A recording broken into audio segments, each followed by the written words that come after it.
Assalamualaikum warahmatullahi taala wabarakatuh dan salam sejahtera. InsyaAllah hari ini cikgu akan membincangkan satu lagi topik iaitu topik statistik yang popular lah pada cikgu yang sering kali ditanya dalam peperiksaan. Tapi ini andaian lah ataupun hipotesis cikgu yang mungkin bakal ditanya dalam peperiksaan. Jadi topik yang cikgu jangkakan itu adalah topik statistik. Okey, cikgu rasa mungkin semua dah ada yang menghadiri bengkel cikgu, dah ada soalan tu. Boleh semak untuk soalan statistik di bahagian soalan akhir.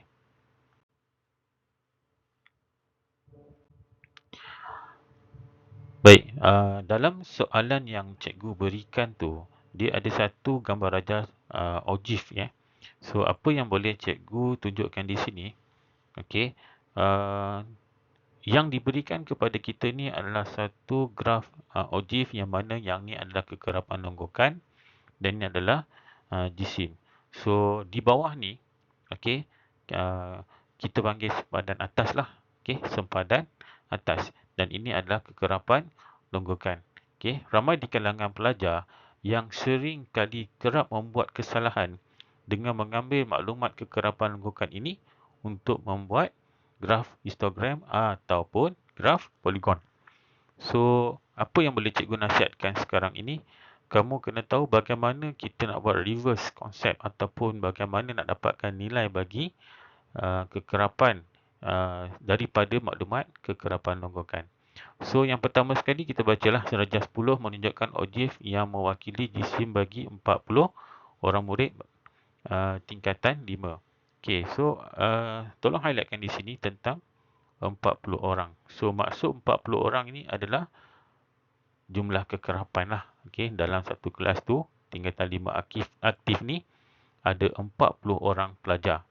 So, kalau kamu tengok graf ni, okey, 40 di sini mewakili kepada bilangan jumlah pelajar tersebut. Alright. So, di dalam jadual yang diberikan, okey, apa yang kita nampak di sini 40 hingga 49. So, ini adalah selang kelas dia lah. Okey. So, apa yang boleh kita lakukan adalah mencari maklumat yang berada dalam kelas-kelas tersebut lah. So, kalau kamu tengok 40 hingga 49. So, dia mesti mula dengan 50. So, 50 sampai 59 dan seterusnya. Okey. So, ini maklumat yang pertama lah. Okey. So, jangan salah. Okey. Baik. Kekerapan longgokan. Kekerapan longgokan ni, kamu lihat semua maklumat-maklumat ataupun maklumat yang telah diplotkan di dalam graf tersebut. Okey. Yang ni kena tahulah. Okey. Kamu tengok dan teknik membaca berdasarkan graf OGIF ni. Okey. So, apa yang cikgu dapat di sini? Mula-mula sekali di sini adalah kosong lah. Okey. So, 2, 7, 16, 26, 37 dan 40.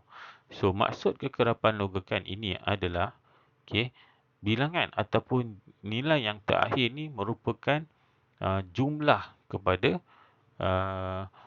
bilangan pelajar dalam 5 aktif. So, bagaimana kita nak dapatkan kekerapan pula? Ini teknik dia. Kalau biasanya kita akan buat, kita ambil satu data kekerapan, kita akan longgokkan ke sebelah kekerapan daripada kekerapan, kita akan longgokkan kepada kekerapan longgokan. So, dia teknik dia adalah macam ni lah.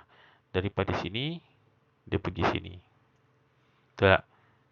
So of course lah, sini mesti bermula dengan kosong.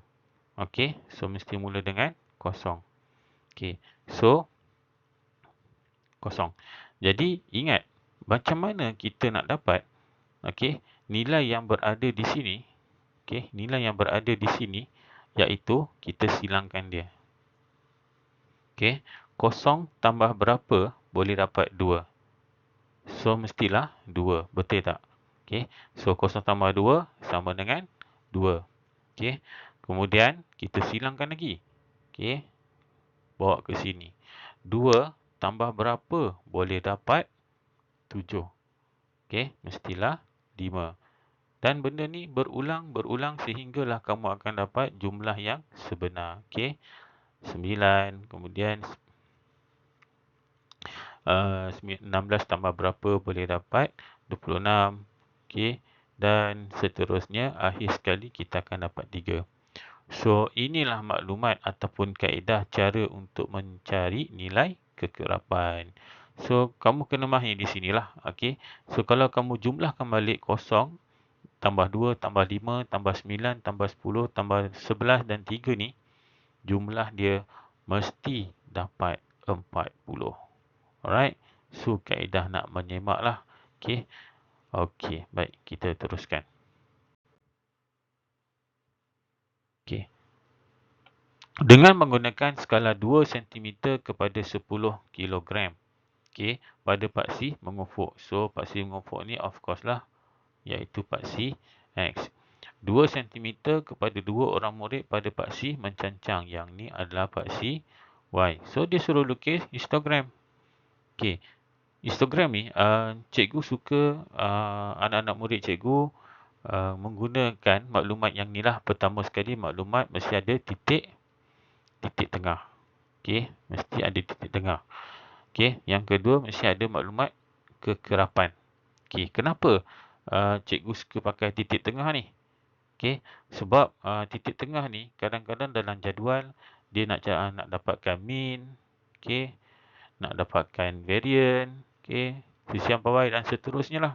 So, semuanya melibatkan titik tengah. Okey, so bila melibatkan titik tengah ni, dia akan memudahkan kamu untuk mencari nilai-nilai yang lain lah. Okey, berbanding ada setengah pelajar yang melukis histogram ni dengan menggunakan selang kelas pun boleh. Okey, masih lagi boleh. So, kita lihatlah. Baik, so ini maklumat yang cikgu ada tadi tentang kekerapan tadi. Kita dah salin dan cuma kena tambahkan satu lagi maklumat titik tengah. So, kalau dalam jadual yang kamu terima tu, kamu mungkin boleh buat satu lagi jadual di sebelah sinilah dalam table kamu nantilah. Okey, so untuk ni cikgu padam untuk guna kekerapan longgokan tadi, letak titik tengah. Okey, okey. So, apa terjadi? Okey, so ini maklumat titik tengah adalah maklumat titik tengah. Macam mana nak kira titik tengah? 40 tambah 49 kena bahagi dengan 2, maka kamu akan dapat 44.5. Okey, begitulah sampailah seterusnya, iaitu 104.5. Okey, so maklumat kekerapan kita dah dapat tadi, kita letak baliklah. So, di sini cikgu akan melukis graf kepada histogram. Okey, graf kepada histogram yang mana paksi X itu mestilah diwakili oleh titik tengah. Okey, manakala paksi Y tersebut mesti diwakili oleh kekerapan. Okey, jangan salah ambil data. Okey, so bila kamu salah ambil data, contohnya kamu ambil kekerapan longgokan, maka graf kamu akan jadi salah. Okey. Okey. So ni plotting cikgu lah. Okey, plotting cikgu. Okey, ya, cikgu padam dulu. Okey. So apa yang boleh cikgu tunjuk di sini? Okey, di bawah ni adalah titik tengah. Di bawah ni semua adalah titik tengah, titik tengah lah. Okey, manakala yang ni merupakan kekerapan. Okey, so berdasarkan maklumat tadilah. Okey, berdasarkan maklumat tadi. Okey. Okey, so seterusnya okey, cikgu akan plot lah. Okey, cikgu akan plot titik tengah 44.5 ni bermula dengan kosong. Okey. 2, 5, 9, 10, 11 dan juga 3. Okey, so ini kedudukan dia. Baik, selesai kita plotkan titik ni pada graf kita. Okey, so kita kena bina tangga. Maksud tangga tu macam mana? Okey, so cikgu suka ingatkan anak-anak murid cikgu ambil 5 kotak kiri, 5 kotak kanan. 5 kotak kiri, 5 kotak kanan. Sebab apa? Asalnya adalah 10 kotak kecil yang diwakili oleh 2 cm tadi. So, kita masih lagi kekal ambil 2 cm tapi ambil 5 kotak kecil kiri, 5 kotak kecil kanan. Okey, buat untuk setiap yang ada titik ataupun plotting kita ni. Okey, cikgu hadam dulu. So, ini yang akan terjadi. Okey. So, bila dah siap kita punya tangga, maka kita akan bina bangunan. So, macam mana nak bina bangunan? Kita akan jatuhkan setiap bucu ni turun ke bawah. Setiap bucu ni turun ke bawah. Okey. So, daripada atas diturun bawah macam ni. Okey.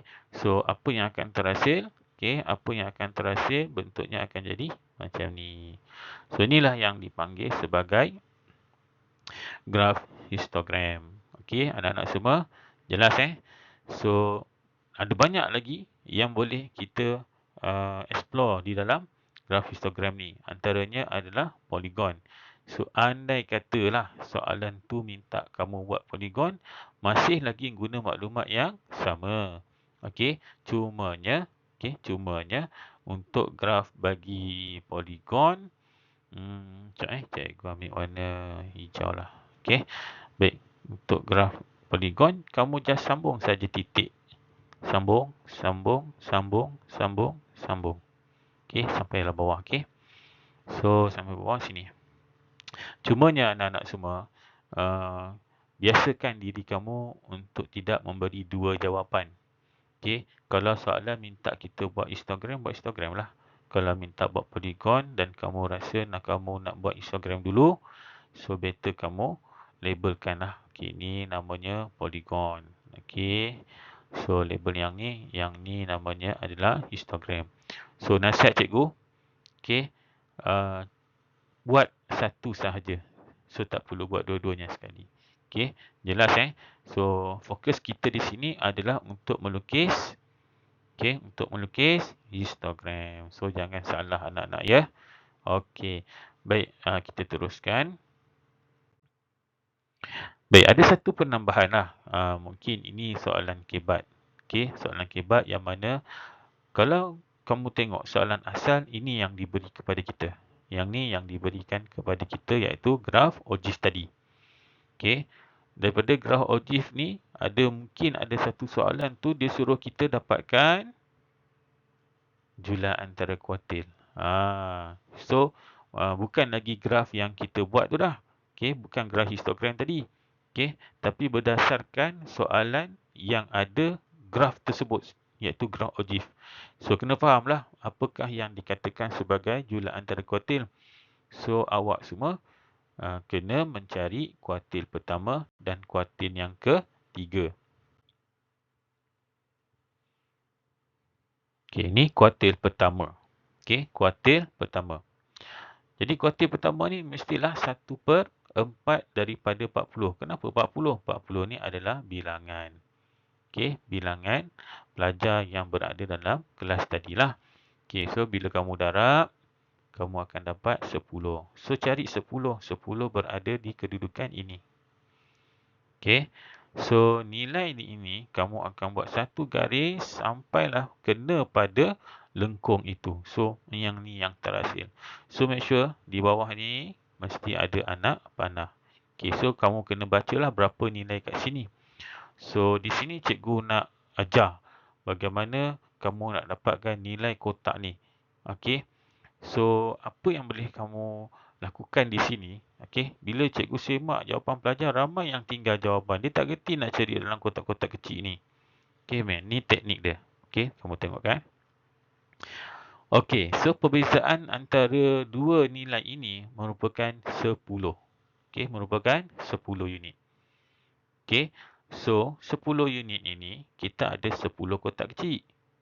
Okey, kita ada 10 kotak kecil. So, apa yang terjadi? 10 unit kena bahagi dengan 10 kotak kecil. So, bermaksud setiap satu kotak kecil nilainya adalah 1. So, kamu tengok. Anak panah kamu ni jatuh pada kotak yang ke berapa? So, kalau cikgu tengok di sini dia jatuh kotak yang keempat. Okey, so apa terjadi? Cikgu akan buat 1 darab dengan 4. Bermaksud 1 unit darabkan dengan 4 kotak. Okey. Okey, so kita akan dapat 4. So nilai 4 ni pula kita akan tambah dengan nombor yang di depan dia. Siapa nombor yang di depan dia? 69.5. So kuartil pertama kita akan dapat nilai dia 73.5. Kat bawah ni lah. Dekat bawah ni nilai 73.5. So jelas So ni teknik dia. Okey, ni teknik dia. Ada mungkin ada yang pelajar yang dah faham, dia boleh buatlah. Jadi yang tak faham ni, ni cikgu tunjuk kaedah dia sebenar macam mana. Okey. Baik, kuartil yang ketiga. Of course, kalau kuartil yang ketiga mesti ada 3/4. Okey, 3/4 darab dengan 40. Okay, tekan kalkulator kamu sekarang. Kamu akan dapat 30. So, mana 30? Okey, 30 dekat sini. Buat perkara yang sama. Buat garis lurus, putus-putus dan turun ke bawah. Okey, so macam biasa. Okey, teknik yang cikgu ajar tadi. Okey, perbezaan antara dua nilai tersebut. Perbezaan antara dua nilai ni adalah 10 lah. Okey, 10 unit. Jadi 10 unit ni kena dibahagikan dengan 10 kotak kecil. So means that satu kotak kecil nilainya adalah 1. Dia jatuh kotak yang keempat. Okey. So 1 unit darab dengan 4 kotak kecil. So dia akan dapat nilainya 4 tambahkan dengan nombor yang di depannya 89.5. Okey, kamu akan dapat 93.5. So kuartil yang ketiga bacaannya adalah 93.5. Okey. So kita dah dapat kuartil pertama, dah dapat kuartil yang ketiga. So apa lagi? Kita akan mencari julat antara kuartil. Okey, ini gambaran yang jelas. Okey, kuartil ketiga dah ada, kuartil pertama. So julat antara kuartil, hendaklah kita tolak antara kuartil ketiga tolak kuartil yang pertama. Okey, so kita akan dapat nilainya adalah 20. Okey, so anak-anak semua, okey, yang ni salah satu antara soalan yang favourite lah pada cikgu. Okey, cikgu harapkan kamu boleh jawab soalan ni, okey, dengan baik. Okey, kalau boleh dapatkan full mark. Okey, kalau ada 9 markah, target 9 markah. Kalau ada 10 markah, 10 markah. Okey, sebab dalam ni ada pelbagai lagi soalan yang mungkin akan ditanya. Okey, mungkin variant, mungkin mean, mungkin sisian piawai. So, awak mesti master soalan ni. Okey, baik. Itu sahaja daripada cikgu. Kita akan jumpa lagi, insya-Allah. Okey, sekian. Terima kasih. Assalamualaikum warahmatullahi taala wabarakatuh.